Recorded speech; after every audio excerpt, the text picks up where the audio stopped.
The greatest power you possess is your ability to choose. Join Lowe's Moore as he reveals how you can begin to maximize that power by exploring yourself on the deepest levels and committing to making lasting and positive changes. Get ready to achieve breakthroughs that will lead to accelerated growth and transformation, because you are now tuned in to The Blueprint. Why the actions contradict the lamb. I'm fellowshipping when I'm with the fam. That's more relations, that's forming a phonic.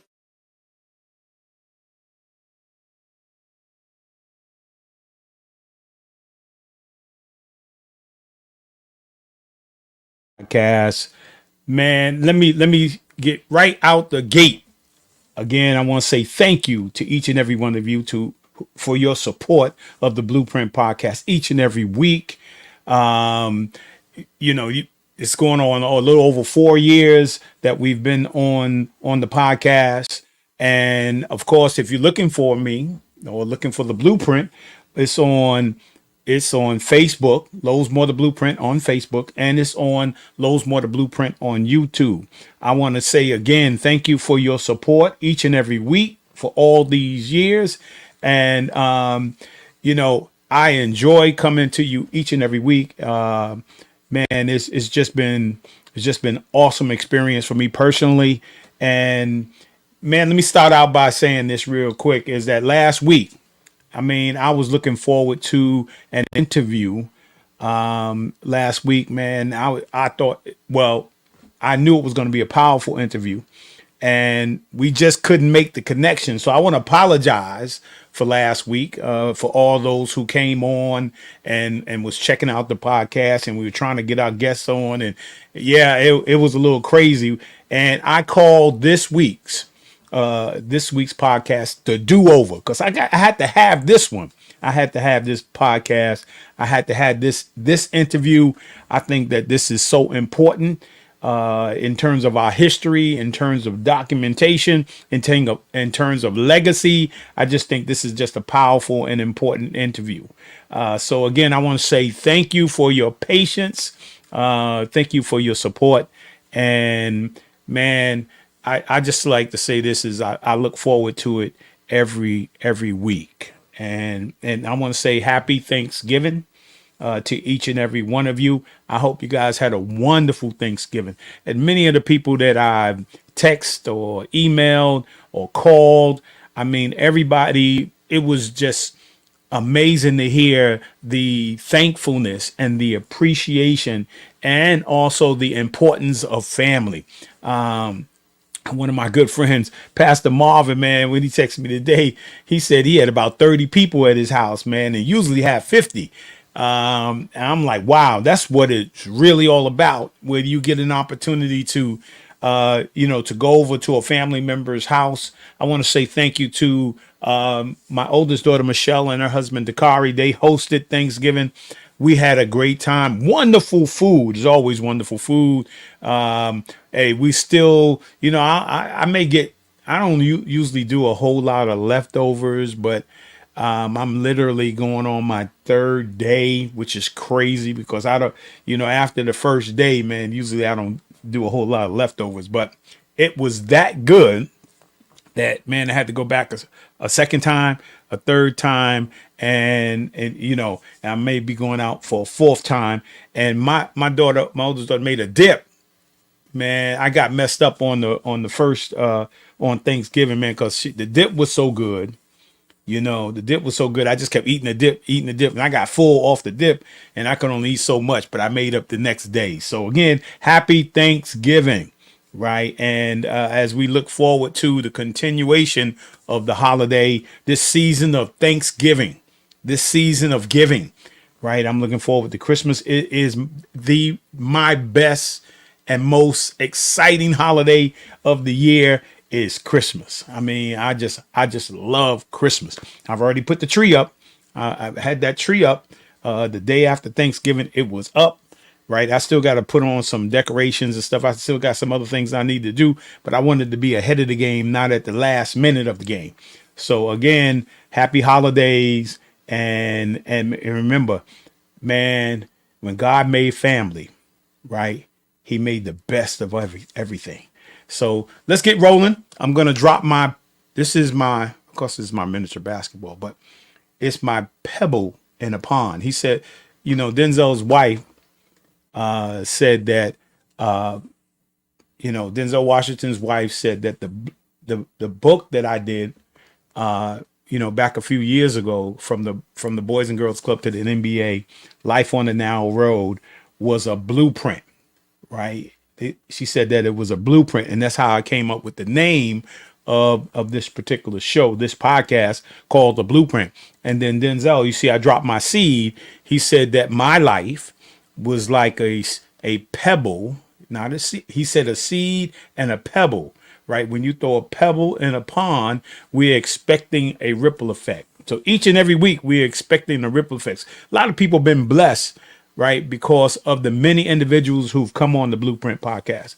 I mean, I've got so much feedback from people how wonderful the interviews are and how informative they are and how blessed they've been by them. So we're expecting the same thing this evening as well. So let me get right to it, right? Let me start with my book of the week. All right. Yeah, this week's book of the week is Baseball's Silent Genocide: How They Cut Black Youth Out of Baseball. And the author is Reginald Howard, and we're going to be hearing more about this book a little bit later. We're going to delve into it, and so man, get your pencils and paper out and make sure you get tuned in. Right. And that's the book of the week. And here's the word of the week. The word of the week is purpose. Right. I mean, very powerful word. This past week on Tuesday, we had the King Movement, Westchester. We're part of the National King Movement. You heard me talk about it. Chris Broussard is the president of the National King Movement. I happen to be the president of the local chapter called the Westchester chapter. And we had a meeting the other day, and we were talking about the importance of having, for men in particular, to know their purpose, the importance of men, right, to find out what their work is. One of the first things in the creation story, one of the first things God gives man, right, gives Adam, is he gives him work. He gives him work before he gives him a wife, right? And sometimes when we look at work, right, we look at job. Well, your work is not your job. Your job is what your seed, right? And you can I've retired from my job, right? And you can get fired from your job, but you can never get fired from your work, right? Because your work is your gift.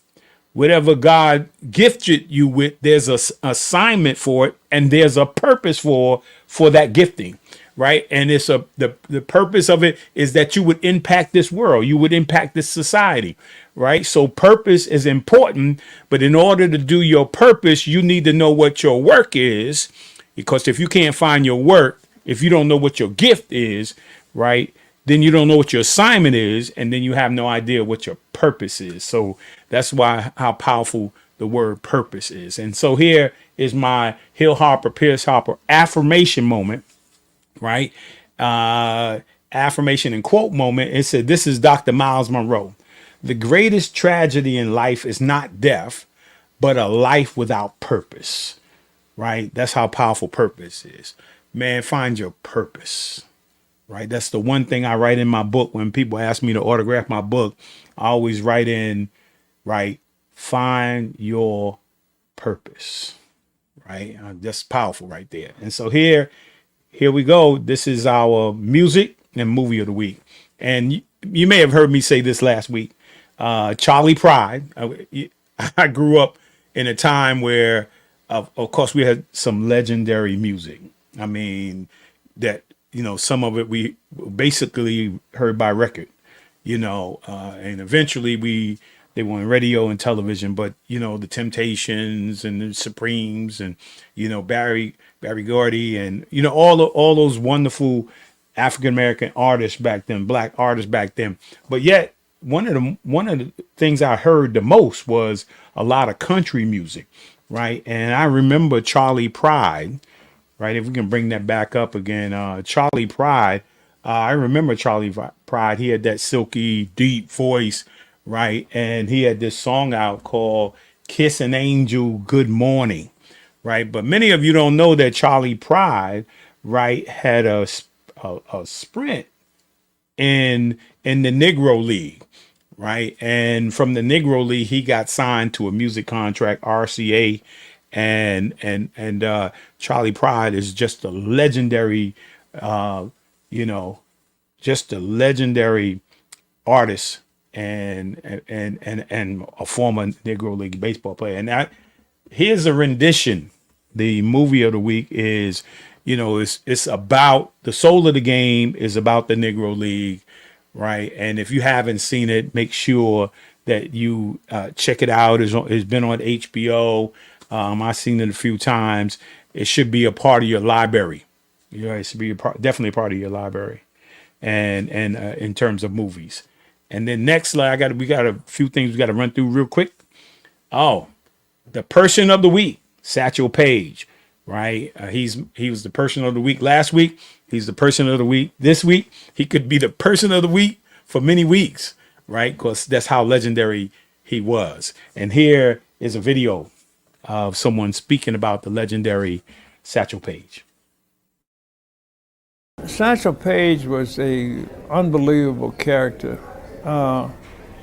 He was blessed with one of the best arms ever. I think he only had one sore arm in 87 years. You know, I think that's about how old he was, 87, 88, 89, in there someplace, when he passed on. But when I first saw him, he was 35 when I first met him. And he didn't have a curveball then. He threw you fastballs in and out, up and down. And what made him so effective was that he knew how to pitch, and he knew where to place the ball. He had just wonderful control. He could throw a ball over a cigarette butt or whatever, and that's why he was so successful. Now, when I first met him, first batted against him, he struck me out 4 times, and he said to me, he said, "Monty," he said, "you know, I just want to give you a tip." He said, "You'll never hit me." I said, "No, why not?" He said, "You hold your bat too high." He said, "By the time you get the bat down and around," he said, "I'm by you and gone." I said, "Okay, well, I'll try and, you know, try to drop my bat a little bit." So in about a month, we played again. And, you know, at that time, see, he only got me twice, you know. So he said, see, there's 50% improvement. I said, "You gonna teach me how to hit you?" I said, "It doesn't make sense." He said, "Just because I say it doesn't mean you're gonna do it." I don't think anybody hit him successfully, you know. Yeah. You get a hit off him once in a while, but that was, you know, mere luck. He was one of the best pitchers I've ever seen. Mm-hmm.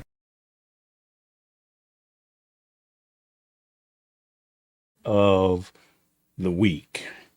And let me run through some things for you real quick. Some birthdays. Remember last week, Shaheem was the 14th. Kalila, my niece Kalila. My niece Von Shalik was the 17th. May she rest in peace.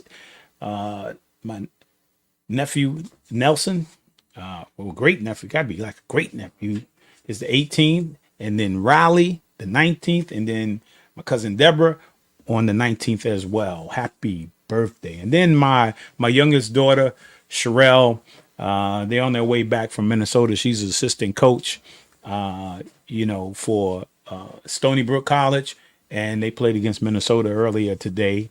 Should be on their way back home, and her birthday was on the 20th. I want to say happy birthday to each and every one of them, and may you have many, many, many more. Yes. And just a little announcement. This is Save the Date. right? My good friend and I, Anthony Johnson, we've both been involved with the Boys and Girls Club. I think Anthony's been involved with Boys and Girls Clubs, doing work and workshops for the National Boys and Girls Club. More over 30 some years, 35 years, 40 years. I was 27 years as an executive director, man, worked for the Boys and Girls before that, Boys and Girls Club before that, was on the board. Man, we have so much knowledge, so much wisdom, so much experience around youth development.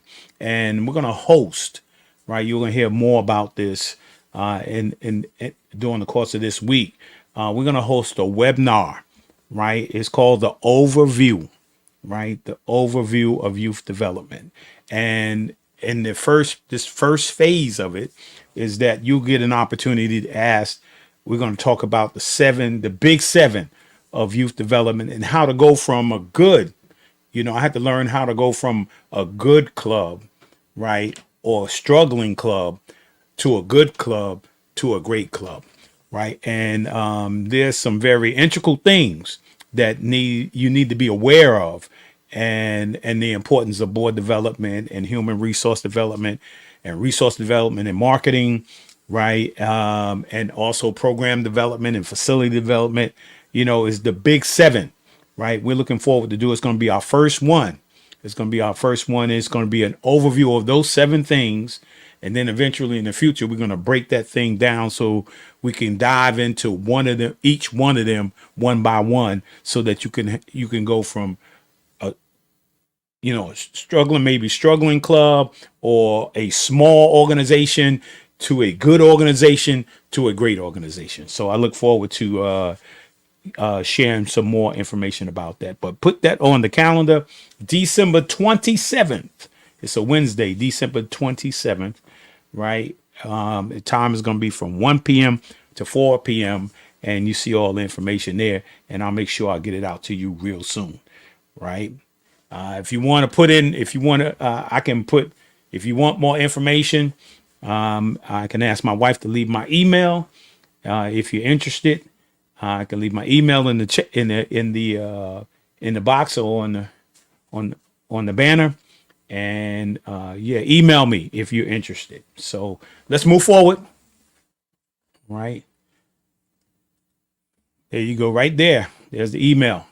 So I think now we have coming soon. You're going to see him in a minute anyway. But Ilanga Adele, he's going to be my guest next week on November the 26th. Man, I'm looking forward to it. Even though we're going to be talking straight about baseball tonight, especially the Negro League, right? Writer, producer, director, he said occasional actor, and on stage and television, for almost 40 years. I mean, you remember some of the things, Sanford and Son, A Different World, That's My Mama. I mean, some of those shows we used to watch and laugh at all the time. He will be with us again next week. And I'm looking forward to that conversation as well. So I guess let's get rolling. Let's see this first video. We got 2 videos to show you, right? And then I'll introduce my guest for this evening. Here's your starting lineup. Leading off and playing center field. Cool. Papa. Bell. Bob, part of what makes the Negro League so great are the stories. The stories. Yeah. Cool Papa Bell so fast he could be in bed before the lights went out. And that is a true story. But that's what I was gonna say. There's some truth into that. It's actually a true story. Cool and Satchel were teammates on the great 1935 Pittsburgh Crawfords. And when they traveled, they were roommates. So in this instance, old Cool gets to the hotel room before Satchel does. And he walks in the room, he flips the light switch on, there's a delay before the light comes on. He flips the light switch off. There's a delay before the light goes off. Oh, Cool says, uh-huh. When Satchel gets to the room, Satchel gets in bed, Cool gets up. Roomie, I'm so fast, I can flip this light switch off, run over, hop in bed, cover up before the room gets dark. And Satchel's like, Cool, you fast, but you ain't that fast. And so Cool Papa Bell bet his meal money. And old Satchel took the bait. And in one of the greatest sports pranks of all time, because that light had a shortage in it, old Cool was able to flip it off, run over, hop in bed, cover up before the room went completely dark. Satchel was so outdone that he always told folks that Cool was that fast. You were supposedly one of the fastest runners ever. I broke every record. Anybody running, Jesse Owens, all of that. I broke every record. Did you ever race him, like before a game in front of crowds and stuff? We had a doubleheader in Cleveland, Ohio, and he was in the stand. He seen me running the bases around there, and he said, I left my track shoes home, so I can't run. I didn't have any track shoes. Cool Papa Bell stole 2 bases on a pitch out. Cool Papa Bell, honest to God's truth, scored from first base on a bunt in games against Major League All-Stars. They were playing in Mexico, and Cool goes from first to third so fast on a single that the Mexican team stopped the game in protest because they swore he had cut across the diamond, that no man could get around the bases that fast. You have these things that are legend, that they kind of help draw this comparison to what the speed was like, but speed was very much real.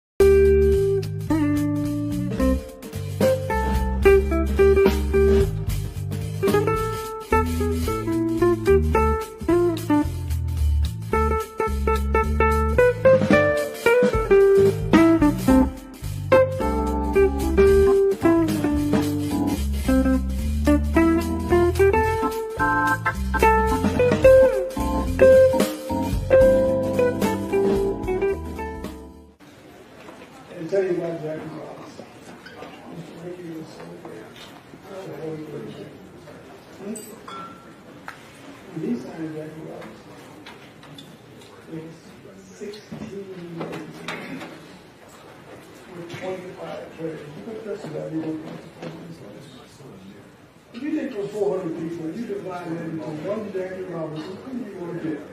A multiplicity of zeros in a 0.25. That was integration. The militancy aspect of the Black League, which you never heard from the law, said this is a lot of crap. This is no integration. Now, most of the people in this room have never heard of Dr. J.B. Martin. You see, show of hand, who heard of Dr. J.B. Martin? President of the American League. Well, Jackie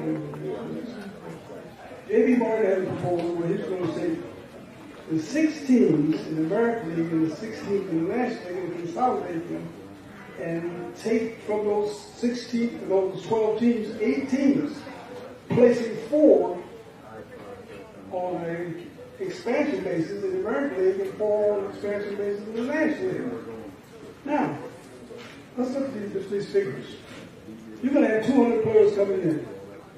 Instead of having 400 divided into 200, you got 600. You got the totality of 600. You divide 600 into 200, what do you get? 33%. This is the integration that the militancy of Black baseball is interested in. They want to do something holistically, not just a little small piece. Now, I could go on, and I don't want to go on in perpetuity, but this is one of my biggest peeves. You look at professional athletics today. Look at the National Football League. 70% black players. The National Basketball Association, 80% black baseball players. Look at baseball, what you got, 8%. You think that just happened? That was a sophisticated plan. And it worked to perfection. We sit up here and argue about what happened 500 years ago. Who gives a hater attention? You know what Reginald Howard did in Danville, Illinois, or South Bend, Indiana, or Flint, Michigan in 1960. Who cares about that? Let's look down the road. Let's not be blindsided by what's going on. We've got to figure out a system or method in getting more black kids into baseball.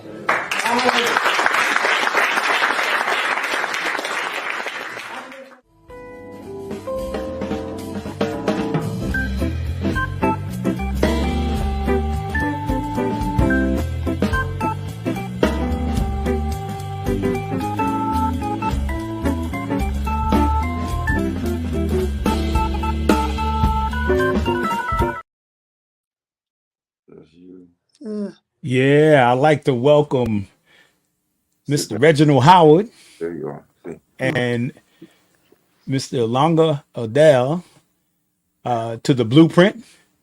Man, we caught up with you guys this week. Yeah. Took a little bit of work, but here we are. Yeah, and you look good too. Both of you guys look good today. Yeah, yeah, yeah. So, real quick, as we get into this, let's start to talk about, the book first. Let's go into the book and then go into some of your history, Mr. Howard.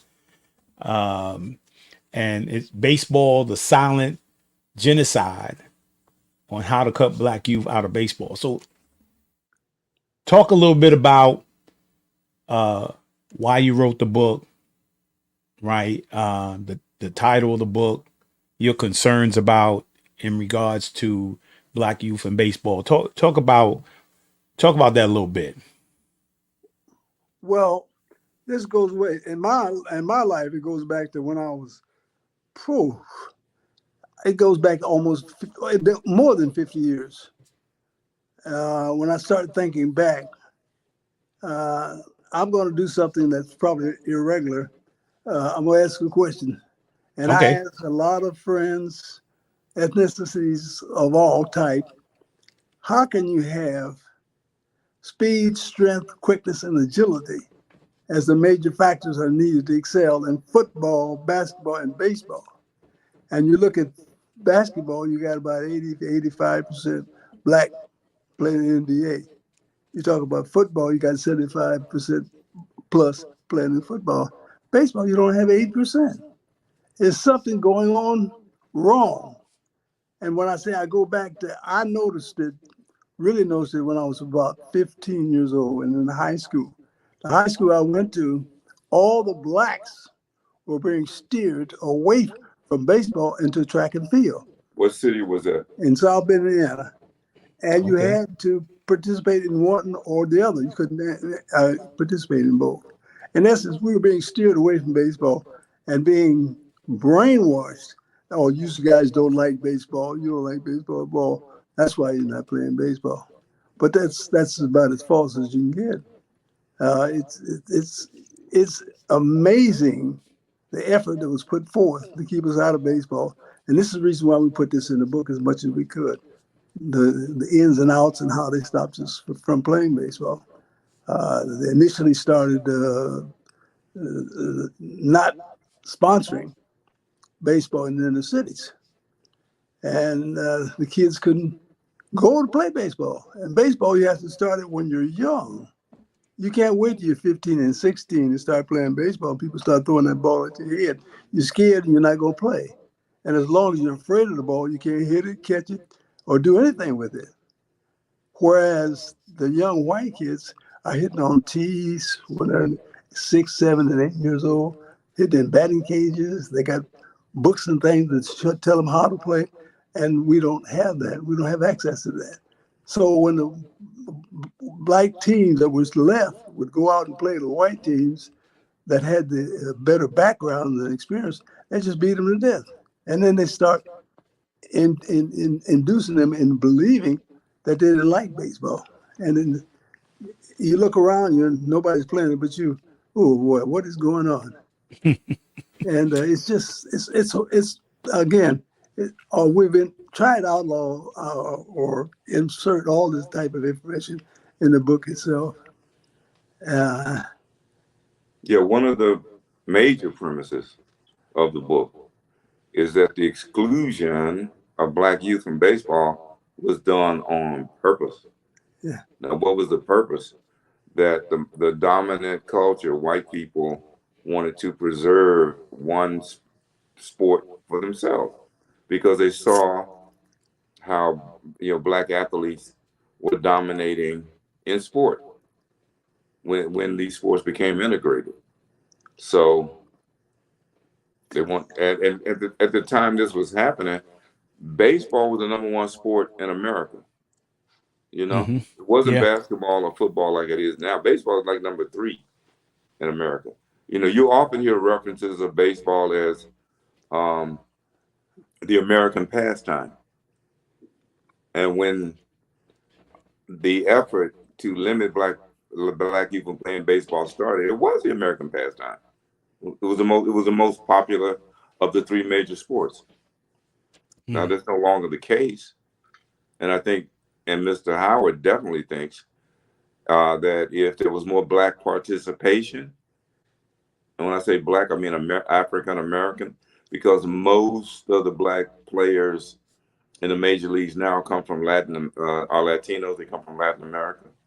But I think if there were more African American baseball players, the baseball would be more popular.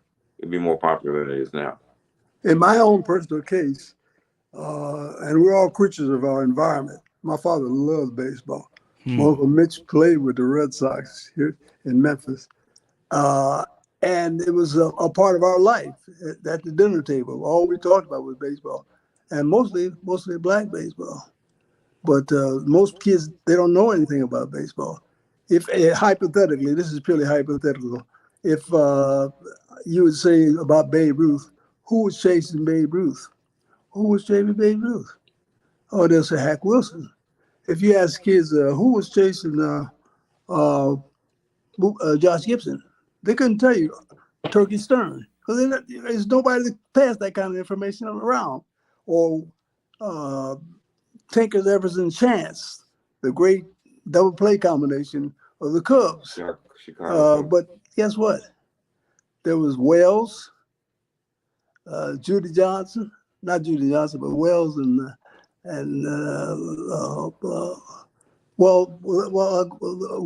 Wells and. What team was that? I'm talking about the Monarchs, 49 and 50. Kansas City Monarchs. 39 to 42, when they had that great double play combination. Yeah, they had a legendary infield. Yeah. Well, you're talking about also you're mentioning the Newark Eagles of the 45, 44, when they had Wells and Danridge. And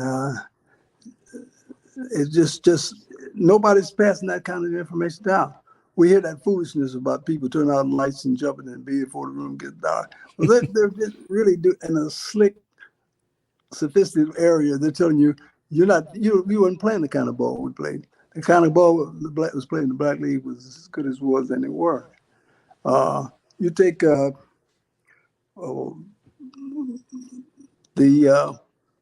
commissioner of baseball would not allow black teams to play white teams.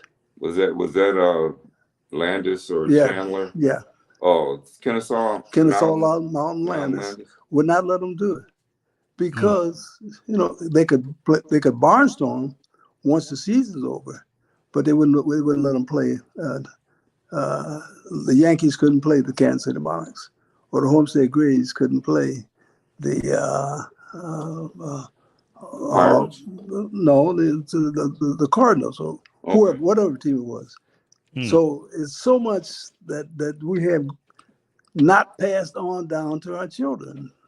If you would ask any kid, or not only any kid, any high school coach, who was the manager, who was Jackie Robinson's manager in Negro League?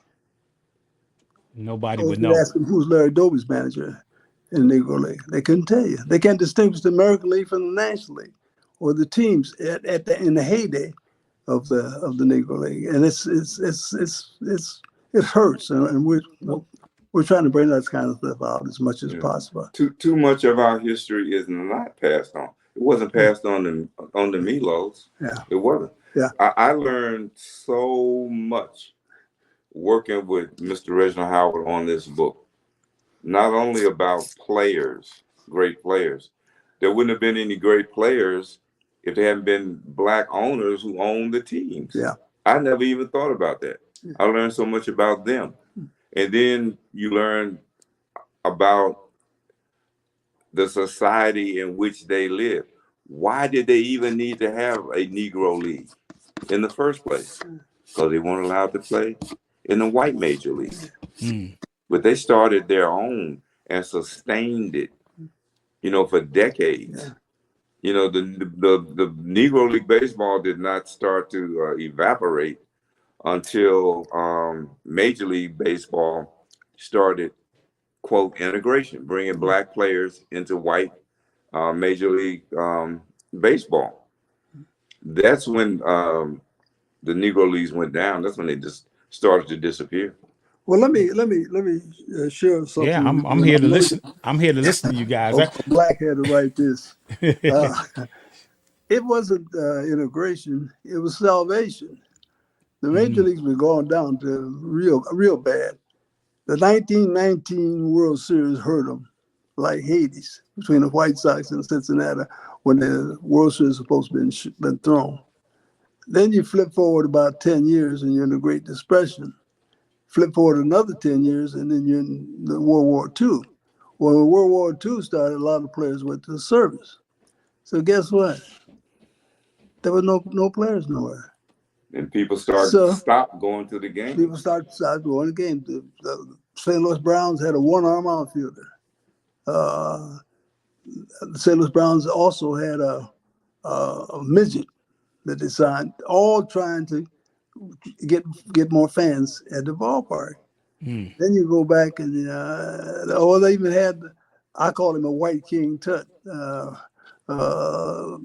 I can't think of his name right now, who traveled with the ball club and coached third base and coached it throughout the game. He was comedic A comedian, relief. yeah. He would they call these guys clowns, but they would do antics to entertain the crowds. Yeah. But all of this is an effort to get butts in the seat. They even had a professional women's league. Yeah. In an effort to build up the fan base. All trying to keep baseball going. And it really didn't take off until blacks started going into the major leagues. What did Branch Rickey say about the greatest untapped source for baseball? of talent for baseball is the black race. It was the largest source of talent. And he signs one player. Player. You know what's it? Anything about J.B. Martin's proposal to integrate baseball? Oh, J.B. Martin is a very interesting character. Very interesting, man. We Reginald Howard and I are right now in Memphis, Tennessee, which is my hometown, and he moved here from South Bend, but Memphis is my hometown. And J.B. Martin and his brothers owned a Negro League team here in Memphis. The Memphis Red Sox. Right. Was that the Red Sox? And our old ballpark. He was an African American guy. Pardon? Yes, he was African American. Yeah, I think I got a picture of him. I think we got a picture of the founder of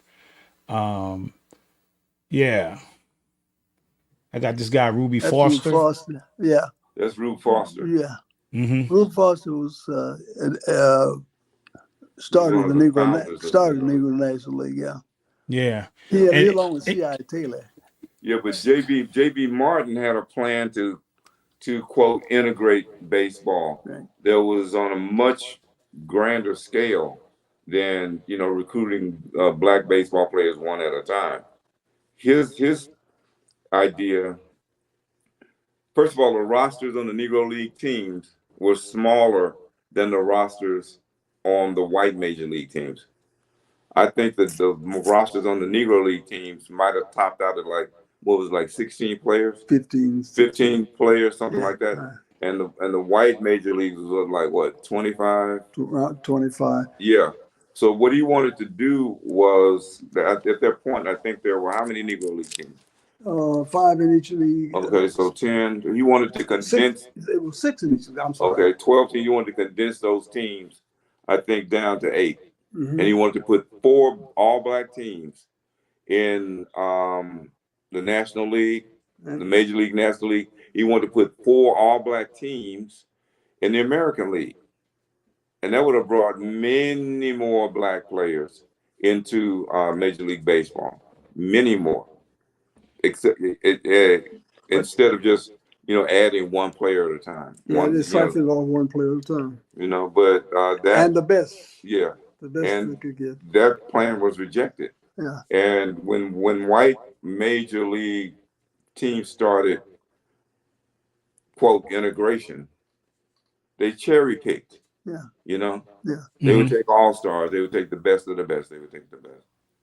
Yeah. And you know what is interesting to me was that I was drafted by the New Jersey Nets Okay. back in 1980, right? Wow. And Okay. so I played 8 years of professional basketball, and Larry Doby was and I couldn't understand why, because when I got introduced to Larry Doby, he was the community relations president for the New Jersey Nets. Oh wow. Okay. Right. And so he was the guy who assigned me to go out and speak to different schools and different things like that. And everybody kept telling me, hey man, you ought to look Larry Doby up, right? And you ought to look him up. He was a great baseball player. Mm-hmm. Right. And when I was like, I used to always question, well, why is Larry Doby working with the Nets? Why, if he's such a former great baseball player, you know, as an African American, why is he with the Nets if he's such legendary? And why isn't he working with Major League Baseball? That was always my thought. Even though I never asked him the question, but you know, hey, he was the nicest guy. He was the nicest man. I mean, anything you needed, he would just figure out a way to get it for you. And he was just an amazing person, man. Just awesome, man. But those job opportunities, you know, weren't there. There weren't a whole lot of. They integrated the players, but there wasn't a lot of black at that time. A lot of black executives in baseball. You know, Doby was a unique player. In fact, most of the players in the Negro League, and I love Jackie Robinson, but most of the guys wanted Monty Irvin to be the first player to come from the league because they felt he was more rounded and a better overall player. When Doby broke in with Cleveland, and most people don't know this, Doby was an all-star second baseman. He wasn't an outfielder, but he just had good an athlete. And the last year, or 1946, when he went to the All-Star game as a National League second baseman, only two people hit more home runs than him. One was Josh Gibson, and the other was left-handed hitter, played with Newark at the same time Doby played. They had one home run more than Doby had. Doby was just an outstanding athlete. And they took a lot of players and just they took the very best that they get. And then your players begin to delete. From my standpoint of view, as a youngster in particular, I thought there's Larry Doby right there. The center fielder for the Cleveland Buckeyes was the best ball player I'd seen in the league. What was his name? Oh boy! I mean, Larry Doby, man, was it's all in the book. Yeah. Hey, make sure y'all get that book, man. I got to get my copy as well. It's a must as far as I'm concerned. Yeah, it got to be a part of your. We gave. Is it available at Amazon now? Yeah, well, you can get it at Amazon now. Yeah. Oh, you can get the book on Amazon. Yeah. Mm-hmm. Yeah. And, put that. Can we put that book back up again? Sam Jethro, I'm sorry, was the name I was trying to think of. Sam Jethro. Sam Jethro. I want to remember Jethro for you. The Dodgers did not pay one penny to the Kansas City Monarchs for Jackie Robinson. What? The Newark Eagles didn't receive one penny for Don Newcomb. Johnny Wright, who was the second pitcher signed, Johnny Wright was maybe 2 or 3 months after Robinson signed. The Homestead Grays didn't get a penny for him. Not a penny. They just took the players. Yeah. And then you take in consideration the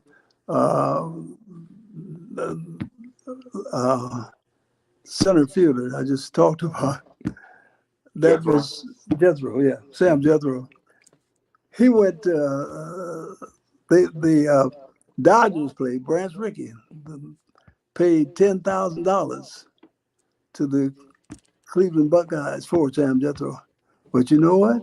in a relatively short period of time, they flipped him like he flipped cars and And houses, and horses. horses or whatever, for $100,000. But that Wow. was in a short period of time. So you see, all kind of stuff went on. That was very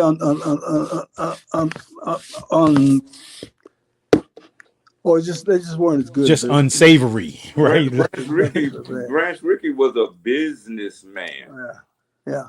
Branch Rickey was a businessman. He was not recruiting Jackie Robinson out of the goodness of his heart.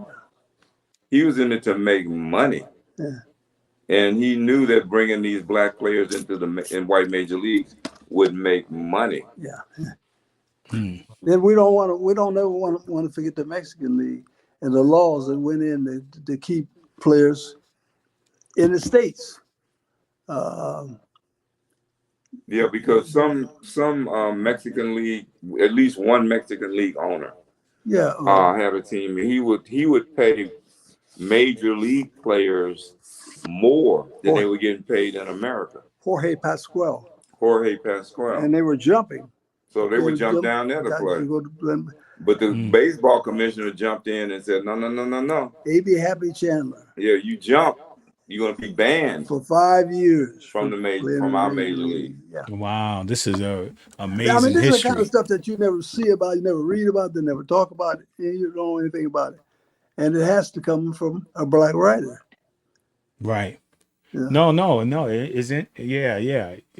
If you don't tell it, that the Homestead Grays won nine consecutive Negro National League pennants. Bucci Wilson, Sam Banky, and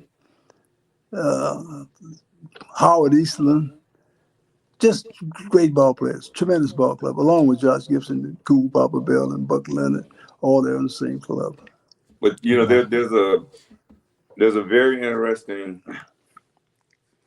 fact.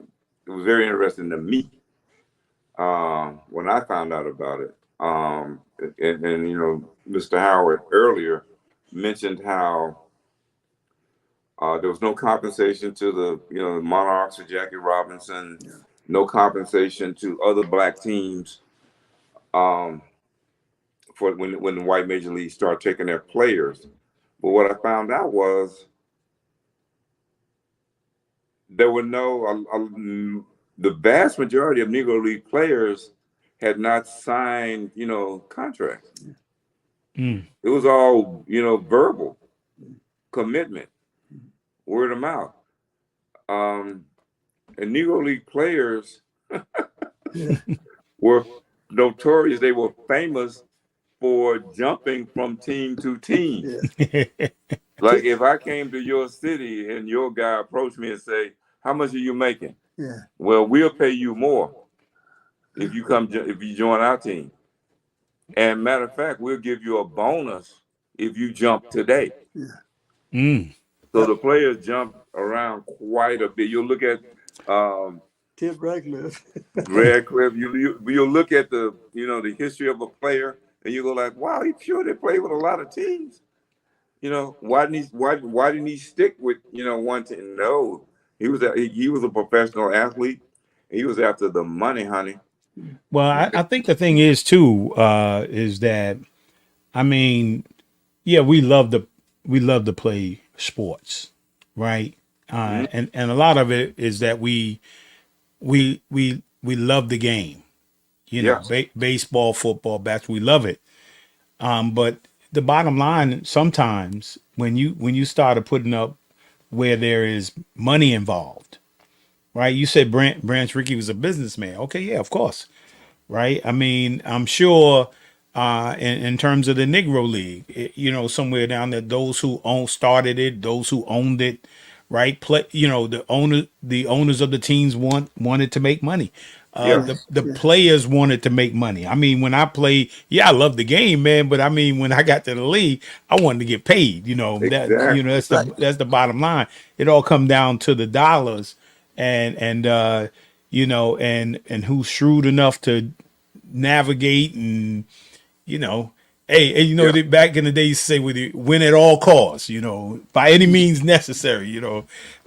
So yeah, it's interesting to see the dynamics of all this. And I want to digress for a moment. And Mr. Howard, I want to talk about, like you mentioned, when you was 15, right, playing baseball, but also it was mentioned that you were a bat boy, right?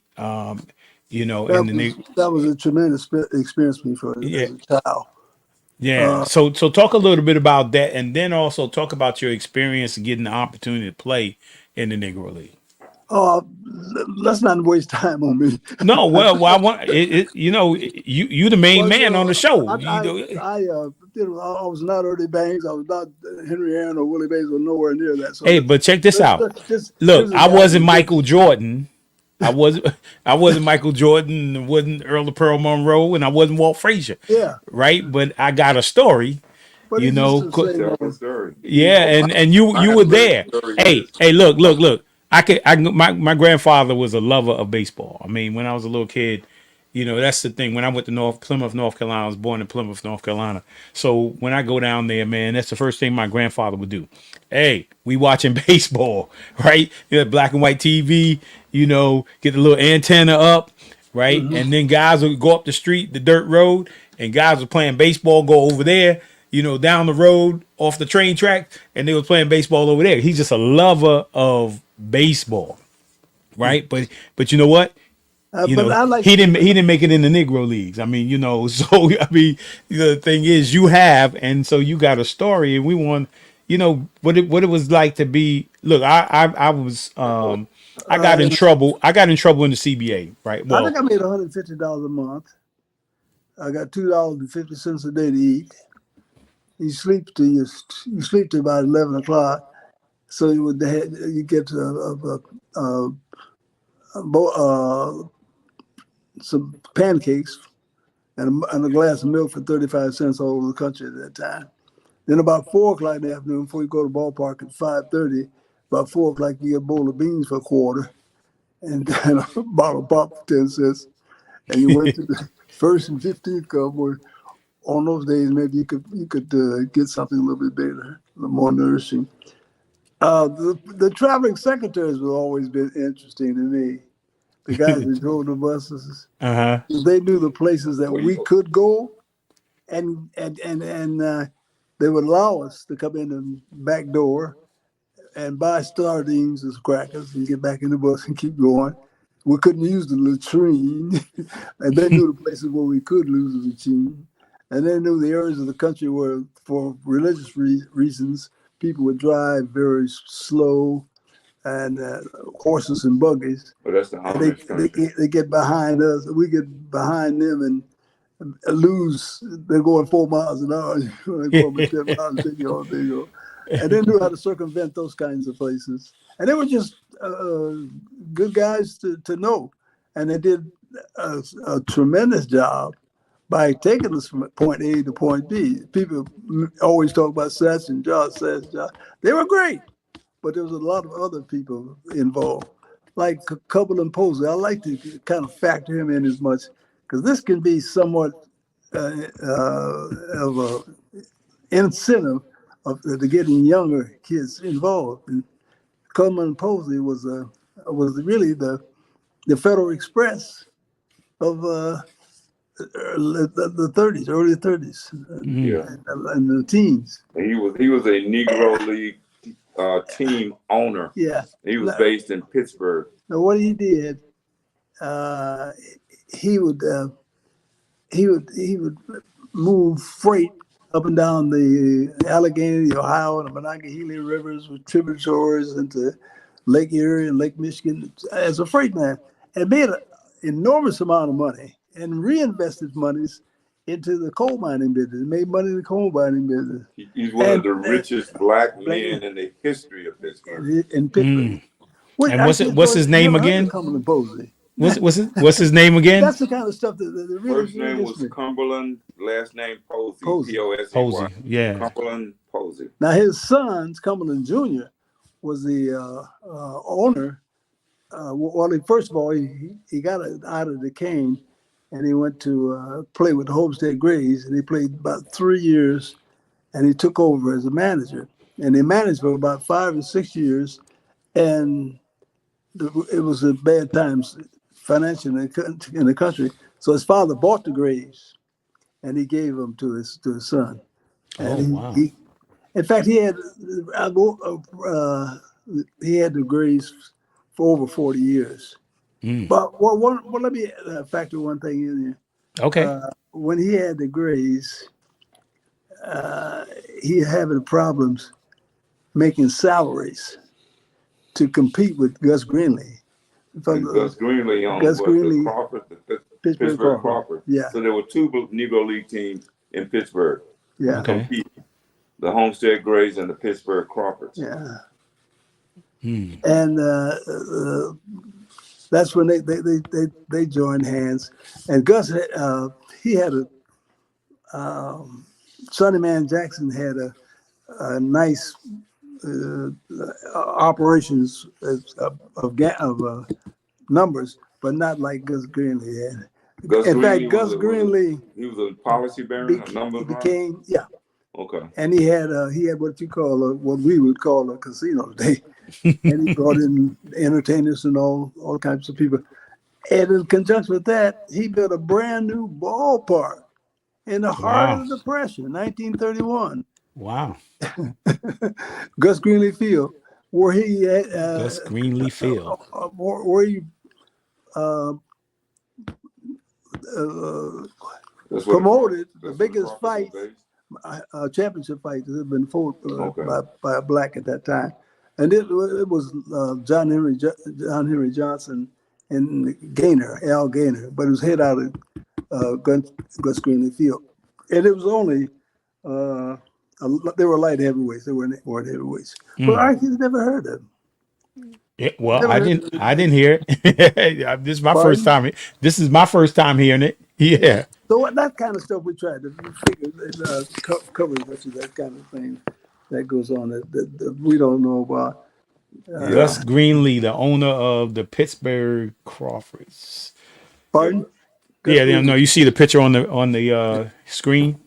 He was really a real biggie. In fact, it was rumored that he had over 5,000 people working for him. Wow. Now he was a policy bearer, right? Right. Now several owners of the Negro League baseball teams were policy bearing. Policy is like numbers. They call it policy in Chicago where it started, but in New York they call it numbers. And people played the numbers in the 20s and 30s like people play lottery now. It's the same thing. Yeah. Basically. Only they legalize it. Well, I like to factor in, and I get a lot of people with this who aren't really old baseball fans. What did Capone do for black baseball? Alphonse Capone. What did he do?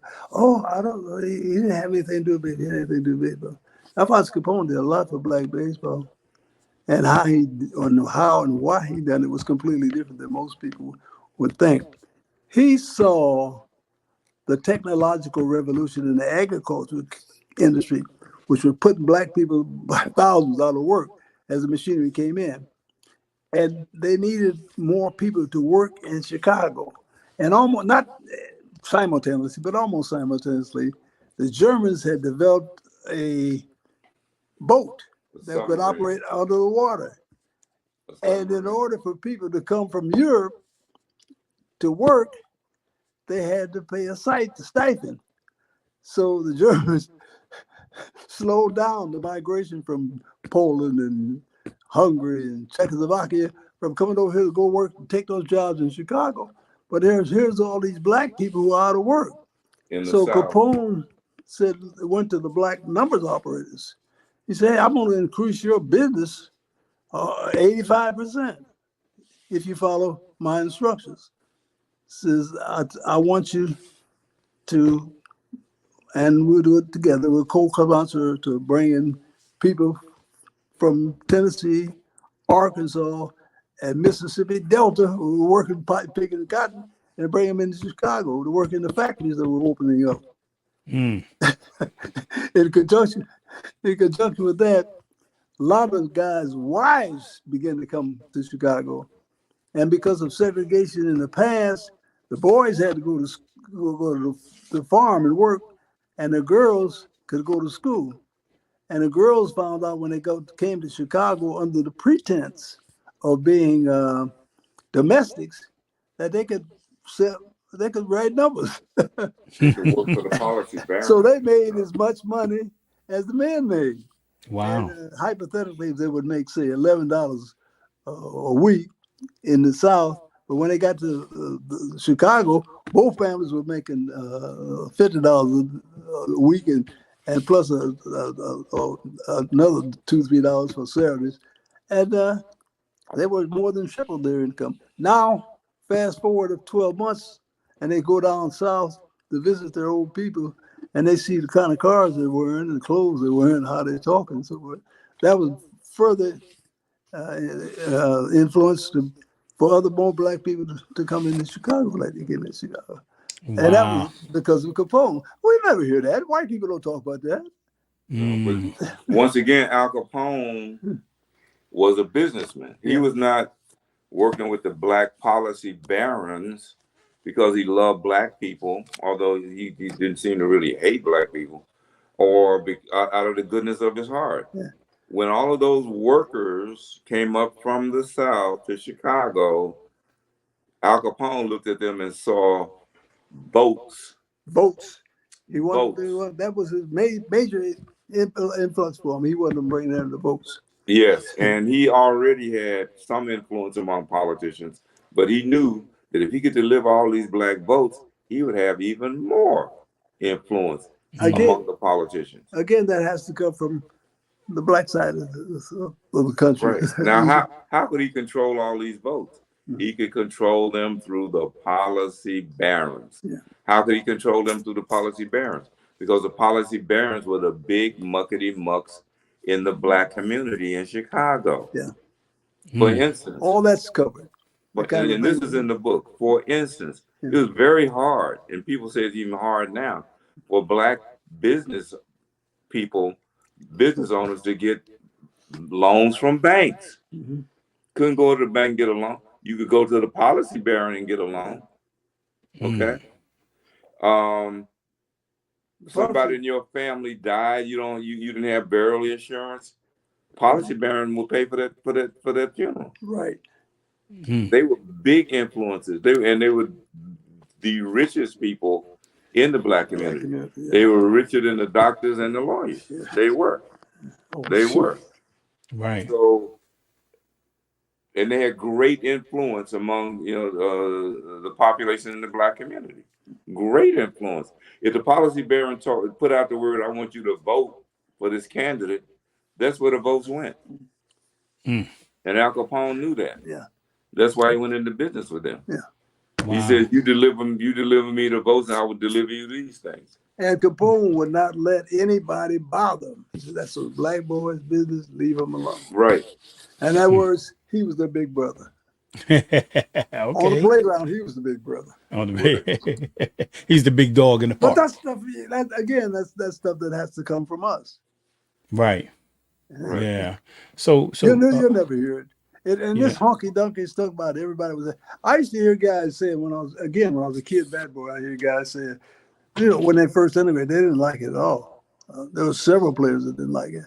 You had as many blacks that didn't want them integrated as probably whites.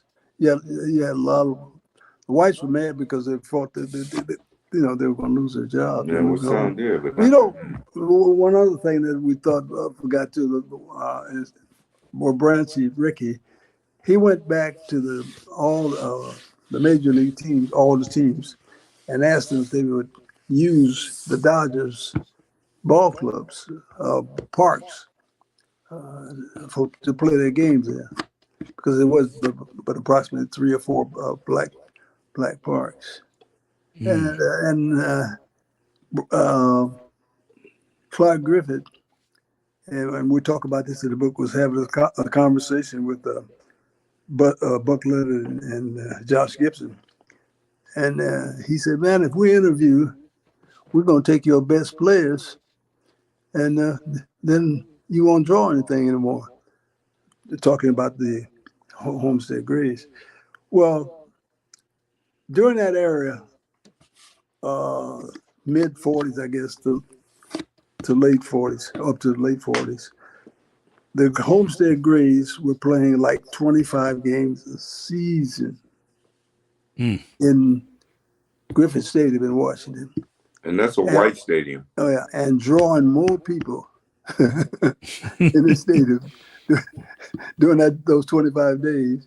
And the Washington Senators was perennial second division team and playing 77 games, and the Grays would draw more people than yeah, I mean, because if the Washington Senators are playing and 4,000 people show up to watch the game, 2,000 people. And the Homestead Grays play in that same stadium, and 40, 30, 40, 50,000 people show up, there's a lot more butts in the seat. There's a lot more tickets sold. Right. Let's look at night baseball, too, one other thing. And most people are aware of this. The Cincinnati Reds get credit for starting night baseball. No, that was the first white major league night baseball game was played by the Cincinnati Reds. Called oh boy. But did the Homestead Grays play the? Well, the Grays were the first team. No, I mean the Monarchs, right? Didn't they play the Monarchs were the first team in the Negro League to play? Yeah. But the owner was the only owner of the Negro League original 20 teams. That his and he was his white, partner, his partner was a Ku Klux Klan man. Ain't that kind of ironic? One of the co-owners of a Negro League team was in the Ku Klux Klan. Yeah. Wow. What was this? Hey, no, it was just business. Right. But Well, then the Monarchs traveled, and then he had the Kansas City Monarchs. And when he had the band, he closed the original team he had, but he started night baseball. And he had by putting the Monarchs, they had the traveling trucks. They carried lights with them, and they put up the lights and they play at night. And they could play night games. They could play night. But it was like at least 10 years. And for a long time before the Major Leagues won it. Again, when I was a part of the resurrection, and the resurrection would not have happened as fast as it had, and the blacks hadn't went into baseball and kept it going. Here's a question for you then. Before integration, right? Before integration, right? So you weren't able to integrate. Right, so there was no black players in baseball, particularly in white baseball, and so, but black folks were doing well. I mean, in terms of Negro League and all the economic development and business structure around that particular community was growing. Was black business good? And seemed to be that black businesses was good. The Negro League was doing well, so black communities was doing well, and all of a sudden integration comes. Do you think integration impacted, right, that development of business? Yes. It definitely impacted Negro League baseball, because Negro League baseball was, on a slippery slope out of the world. It killed Negro League baseball. Integration did. What had happened what happened in Negro League? It went through stages. When Robinson, Dobie, Piper Davis, some guys were playing, any of them, they could just walk off a black gate team's field and go to a major league team and make the team if things were operated properly. But as they started siphoning players off, the fan base went down. And as the fan base went down, the better ball players left the Negro League. And they went to semi-pro teams. Some of them went to the Orient. Some of them went to Australia. And that's when the league became more of developmental league. Mm. You know what? But I'm, thinking about your question, Lowe's. I'm thinking maybe integration in general did hurt some black businesses. I'm thinking about it. Oh yeah. Like maybe some dry cleaners I remember from my neighborhood when I was a kid went away. Some small grocery stores, mom and pop operations. There's a hotel on 4th and Vance there. Yeah. Travis Hotel. Well, and the Majestic in Cleveland, 55th and Central. Because the hotels we used to stay. They went under. There's a phrase that you hear a lot. It's like the white man's ice is colder. So once people start having quote access, I think they flock to that and forget their own. There is a statistic I cannot quote 100%, but with 100% accuracy, but the number of times that a quote black dollar circulates among a black business or in the black community is not that much. It might circulate among a black business like one time, whereas white dollars circulate among white businesses double-digit times. True. So black people are spending their black dollars at white businesses. That's where that profit is going. It's not a lot of it's not going to black businesses. Right. I definitely agree with that. So as we get down here a little bit, I want to find out how do we get more black youth into baseball? I mean, because as I mentioned before we started the show, as being a part of the Boys and Girls Club in Mount Vernon, right? As being a part of the Boys and Girls Club as the executive director and attending regional conferences with Boys and Girls Clubs of America and national conferences, the Major League Baseball was there, trying to figure out how do we get more black youth to play baseball. What's your thoughts on how we can get more black youth to play baseball today? I mean, because one of the interesting thing about particularly football, right? And now football has some dynamics now, particularly among young people, is the safety issue in regards to football. Basketball doesn't necessarily have a safety, and one of the reasons I played baseball before I played basketball. Okay. And one of the reasons why that I kind of made the transition to basketball was that it wasn't played all year round. So, I can play basketball in the winter. I can play basketball in the summer. I can play all year round basketball. Right. So how do we engage young people today? Because I know in my hometown now, the little leagues, the junior minors, the little leagues, all those things are not as developed or as strong now as they once were. Right. So you see less black kids playing baseball.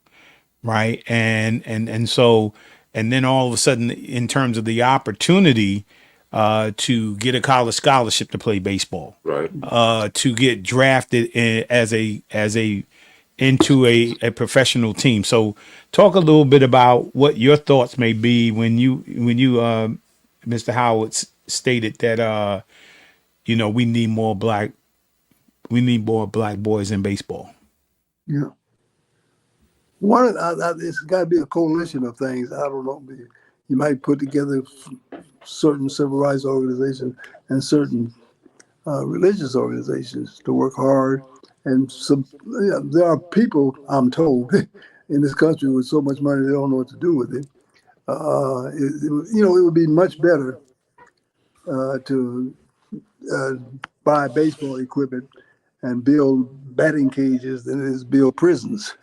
Mm-hmm. And as I stated in the book, how many kids have been locked up simply because they didn't have an access to playing baseball? Something just as simple as that. Here's a part of the country who says, hey, we got to have something for our children. And we don't care who it hurts or what. You know what I mean? We want it for our children. And they implemented that system to cut us out. Then we got to implement a system to get us back. But we got to start, baby, remember, we got to start at a young age. And we got to somehow delete all that sarcastic stuff about baseball. You almost get cursed out when you talk about baseball nowadays. Yeah. I'm aware of, well aware of, high school football teams and basketball teams. Mm-hmm. I don't know if there are, that's something for me to research, look at, to see if there are high school baseball teams. I know there were when I was in high school, but I'm not super aware of them now. And I know that you can also sponsor minor league teams. That would help. And if you build, they build a lot of basketball courts. Mm-hmm. They do. People go, at a community center, for instance, there'll be basketball courts. I don't know if too many people are building baseball fields, baseball diamonds. Yeah, that was my thought. My thought was that indoor baseball field. If you can build indoor basketball, like bubbles, we got a bubble in Mount Vernon. Yeah, the goal was to get us out of it. What'd you say? And when they worked to perfection. Oh yeah, yeah. So if you got a bubble, and a kid can come play and learn baseball all year round. Yeah. Yeah. Right, and if they can have winter leagues inside. Yeah. You might draw more people. If you have, I remember going to up until like maybe my early 20s, going to batting cages, and just Oh, that well. But I played baseball growing up. I played baseball. Yeah, I played baseball for a while. I mean, but again, once it got cold, right? I mean, when we were little, we go out there outside where it was snowing at, shovel off the diamond and go out there and hit balls and stuff like that. But as you got older, between middle school and high school, you like, I'm not gonna be out here in the cold doing that. And yet they had pitching and batting cages at the high school. Yeah. Right. Yeah. But you have to wait all the way to high school to do that. I don't even know if that's going on like it did then now. I don't. I have to look into that. Yeah, and I know that Major League Baseball, they had several programs for black kids, inner city kids, to learn baseball, and they were actually building fields, and you can get into a program, like our boys. If you had a Boys and Girls Club in your neighborhood, you could get a baseball field. Oh, great. Right. What part of time? How old were you, and what time was it? What, 15? Again, I started like elementary school. Then when I started out in the junior minor. Okay. Junior minor, and then you get to minor league, right, and then you went into the little league. Then once you were established as a good baseball player in terms of little league, right, then there was Babe Ruth, right, the Babe Ruth League, and then during the summertime, if you were good enough, you made a traveling team, which still happens today, but it's just not enough, right? It's just not enough of players, that make that transition. Many of us, I always say this among young people. There's some guys who play basketball, man, and they don't grow to a certain height. I'm not saying a small guy can't make it on a basketball team. I'm not saying that at all. But when I see a guy so fast, man, that I always say, like, man, maybe you ought to try track, right? Or you see some guys out there that, very athletic, and they didn't make the basketball team because here in Mount Vernon, man, you have to be really good to make the basketball team, right? Okay. So if you can't play basketball, then maybe you might want to take those gifts of speed and quickness and strength, and maybe want to apply it to baseball. Baseball seems to be very difficult, right? very difficult for African American boys to get a scholarship. I don't think they're playing that. What? But I'm saying, like, if you seen a black kid, right? If you seen a black kid and he said, like, every year at the end of basketball season, you're going to see 3, 4, 5 guys from basketball. They're going to be signing their letter of intent, right? But very rarely do you see a ceremony where you see African American boys, signing a letter of intent, getting a full scholarship to go play baseball somewhere. It's going to take a concerted effort to reverse that trend, man. That it's brainwashed. The brainwash started in 80 years ago. They've been brainwashing us. They slowly shot us down. And then who controls the suburbs as far as public transportation is concerned? Well, we don't want to go that far because they might go out there where our kids are. Where could they ever play? And they cut it off in the inner cities. And now they have these teams that I'm not too familiar with. They have these teams in leagues, and it costs even more. Batting helmets, batting gloves, kits. It's expensive to play baseball. They would have to be sponsored. They have to be sponsored. Yeah, definitely have to be sponsored. And it's got to be somewhere in the country where there's some money. And again, I say it's cheaper to build that kind of thing than to build prisons. I agree with you there because when I was at the Boys and Girls Club, we started first tee golf. We started at 10 years old. Mm-hmm. Right, we started at 10 years old. First tee baseball, first tee golf. Yeah, and we were taking over 10, 15 kids to learn to play golf at 10 years old.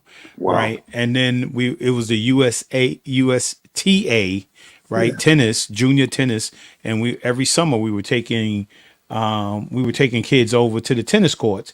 And the thing you're absolutely right is that number one, the parents got to make an investment. Right, they got to make an investment. Like they're willing to let you in USTA, tennis and golf. Right, they say, "Oh man, your kids got great talent, man. They look. All you got to do is get them to us. We'll sponsor them. We'll give them scholarships. They can be great tennis players and golf players, but the parents have to make the investment. And the crazy thing is, they were sending buses. They were sending buses to the Boys and Girls Club to pick these kids up on Saturday to take them to these places, and parents wouldn't show up with them. For real? Yeah. No, they wouldn't even bring them. Again, we talk about the brainwash in the book. Hey, this is a must-see book. This is a book that has. Yeah. Yeah, but a parent not, all you got to do is bring the kids to the Boys and Girls Club, and they get on a bus and go somewhere. Yeah. Just drop them off in the morning. Come on, right? What's they so go hard for about that. It's not hard, but we during the summertime we're able to identify when I was used to go out there with the kids to the tennis courts and to the the driving ranges, right? And I would identify kids right away. They just had a gift.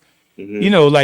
Like I'm a grown man. It took me a while to see the golf ball and hit it.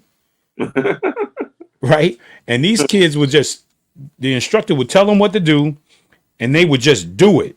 And right away they would just be hitting that ball out there, making eye contact, hand-eye coordination. Right? Yeah. Same thing with tennis. They would just pick it up, just nice and smooth. And even now there's allotted for African American people in rowing, right? Rowing? Yes. Like we got a couple in Pelham, New York. You got a rowing club, right? Wow. Okay. And we took about 15 kids over to the rowing club, and they had a bunch of other, cultural kids there, and they were working hard on rowing. And each one of those kids somewhere down the line, male and female, is going to get a scholarship. Now they not us. We went there and they tested them, right? And the African American kids tested. They were levels above where they started out. They started level 3 and 4 levels above them in rowing. Okay. Right. And they were giving free, these colleges, Wisconsin, all these, Iowa, they were giving out free rowing scholarships, right? But we won't make, as black families, we won't make that investment to get that kid to the place so they can take them to the place so they can learn to row and get that scholarship.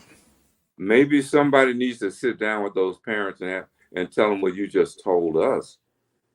Maybe that will motivate the parents to be more supportive. If all you got to do is get your child to a place, especially knowing how many people come out of college owing hundreds of thousands of dollars. That's right. In debt, and then you have an opportunity to put your child in a position where someone will pay them to come to their school. Yeah. They can leave college, debt free. Right. Somebody needs to sit down with those parents, man. Yeah.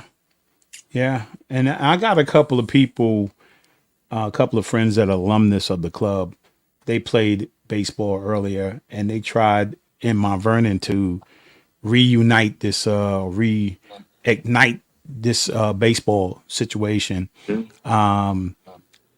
Yeah, it didn't work, but I do agree with you guys that we have so many talented young men.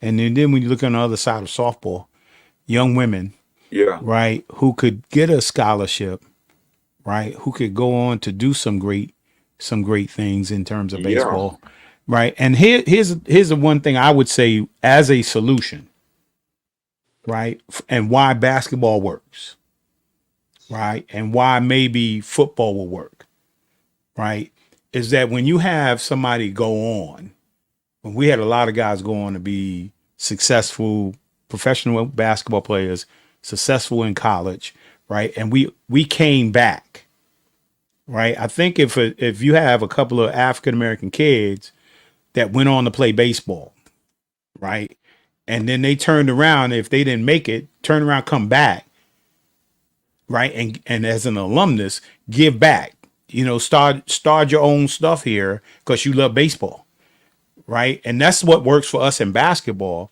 is that the people who went on to be successful in it has to come back, and then they have to bring people with them. I agree. Right. I think that's one of the solutions, is that if we see any African Americans baseball players, you can't just go, right? You got to turn around and come back. Right. And I think that's our success here at Mount Vernon, is that most of the guys that went on to be successful came back and gave back. I think you're right. I agree. Yeah, I agree. We're here in Memphis. Mm-hmm. And Memphis, University of Memphis, I still sometimes slip up and call it Memphis State. There's a good college basketball program, but our coach is Penny Hardaway, right, who gave back. But he didn't start off at the University of Memphis. He started off as a basketball player, coming up, went to the University of Memphis as a basketball player, but his first coaching was on the high school level and on the AAU level. Mm-hmm. But he gave back. Yeah. He used his fame and acclaim, positive results. Yeah, I got a couple of people in Mount Vernon, from Mount Vernon, that live, I'm from Mount Vernon, New York, that live in Memphis. Right. I got two guys, they avid, like, baseball. They play football in high school, right? And they play basketball, right? And they there in Memphis, and they do AAU with the girls and stuff like that. And then Lionel Hollins is there. You know Lionel Hollins. I'm a big hero. He's one of my heroes. I'm a big fan of Lionel Hollins. Yeah, Lionel and I talk all the time. He lives in Memphis. He makes Memphis his home. Yeah, I didn't know he was still living here. I know he had coached. Mm-hmm. Yeah, he's back there. He's in Memphis. So maybe after we get off this call, this podcast, maybe this is something that we could think about, is that how do we get alumnus in our local communities to come back home, right, to do clinics and different things like that. Yeah, and when you first mentioned it, Federal Express jumped into my mind because, Fred Smith, our owner, founder, is a Memphian. He lives here. Fed Express is headquartered here. I think they should be approached. Yeah, without a doubt. Yeah. Sponsorship. For Yeah. sponsorship. Man, I want to say thank you to you guys, man. I love it, man. Because many of our young people, if they knew, we could start with baseball. I was a big Mets fan growing up. I was a big Willie Mays fan. Growing up, and I got the chance to see Willie Mays. Man, he came down to Memorial Field in Mount Vernon because he played with the Mets, and it's just baseball was like my first love. Seeing so many wonderful players, play that game, man. Got his start in the Negro League. Yeah, so I mean, just think about it, man. But think about how many kids today actually know anything about the Negro League. They don't. And I know the adults don't. It's not like Mr. Howard said earlier. It's not passed on.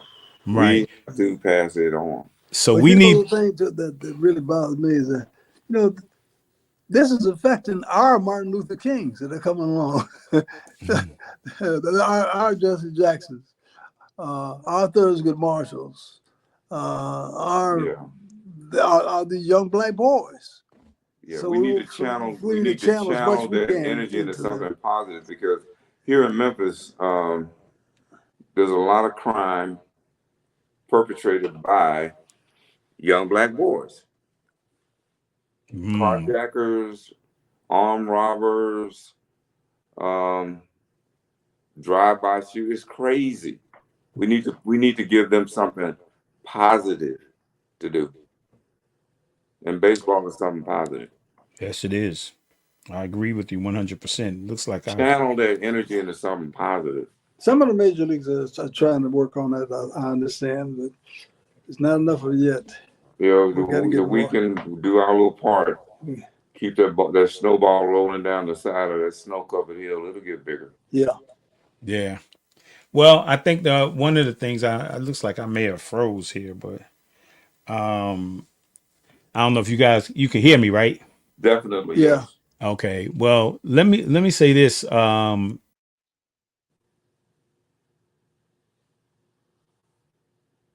hear you now. Losing out. Yeah, so he was removed. So hopefully he'll log back on really quickly. But you guys have been an amazing guest on tonight. Truly, what an amazing time for you to come and share with us on today. So we're just really grateful that you were able to come on. And I think, as Lowe's pointed out, not necessarily knowing, our background and who we are, this is really an important time for us. Yeah. Stuff needs to be passed on. It should be common knowledge. Yeah. Absolutely. And I think that's what it's all about, is just really getting to the point of having that common knowledge. Yeah. It's valuable. Yeah. Gotta remember, this is a perfect Christmas gift. Yeah. Like I said, the first thing is just, hey, now that we're telling everybody about the book, let's everybody get the book, right?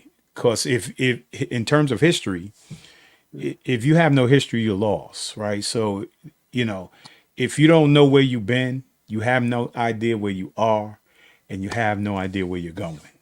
For real. Yeah. For real. So, you have to know I'm bringing something to the party also. That's right. I'm not a poor begging cousin. No, I got something that I have value. Right. I'm bringing. So again, thank you, Mr. Howard. I appreciate you, man. Thank you, man. I want, when I get 90, I want the energy too. Yeah, I want the energy, clear thought. I know my past, I know my present, I know the current. Yeah, I want to be there too. Now I'm looking up to you now. I got to first get the Ilonga first. I got to get to the, into that 70 category, then I get to get to the 80 Exactly. category, then I get to get to the 90 category, you know. But hey, you guys are my heroes, man. Thank you for coming on tonight, man. Just hold on for. Thank you for inviting us. Thank you. You're welcome, man. I want to say a very special thank you to my man Steve Jacobs. Yeah, baby. Yeah. I wouldn't know Ilanga, and I wouldn't know Mr. Howard if it wasn't for Steve Jacobs, who introduced me to these guys, man. Let's stay in touch. Y'all stay on. I'm gonna close out right now. Y'all stay right there, and I'm gonna close out. But again, thank you very much, man. This was awesome. We got it done. Right? We got it done. And next week we got Ilanga by himself. Right? We got Ilanga by himself, man. We're gonna talk about some. I'll put the dog in the backyard and the grandkids in their room. Yeah, okay. All right. So again, thank you guys. We got it done, man. We call this the do-over. You know, last week, you know how technology is. We call this the do-over, and we got it done. And so I want to say thank you. I love you guys. God bless you. And I say each and every week, right? If God allows you to wake up tomorrow, make tomorrow your masterpiece. I'll see you next week. Bravo. We really hope you enjoyed this episode of Lowe's More, the Blueprint Podcast. Stay connected and follow us at our website, www.lowesmore.com.